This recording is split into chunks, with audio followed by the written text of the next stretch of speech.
12 గంపల నిండా ఎత్తిరి.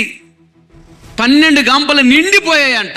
ఏంటివి 12 గంపలు అంటే 12 మంది అపోస్తలులకి సాదృశ్యం.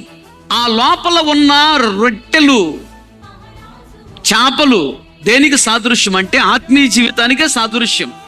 అయితే 12 గంపల నిండా రొట్టె ముక్కలు, 12 గంపల నిండా చేప ముక్కలు ఎత్తారంట, నిండుగా ఎత్తారంట. అంటే 12 మంది అపోస్తలులు వాళ్ళ ఆత్మీయముగా నిండుగా దీవించబడ్డారు. నిండుగా అభిషేకించాడు, నిండుగా కృపనిచ్చాడు, నిండుగా ఆశీర్వాదాన్ని ఇచ్చాడు.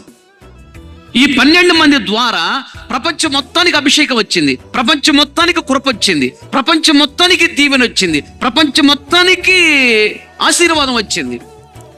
అలాగే దేవుడు నిన్ను, నీ భర్తను, నీ భార్యను, నీ పిల్లలను మెండుగా దీవించాలని దేవుడు ఆశపడుతున్నాడు. గట్టిగా చెప్పట్లు.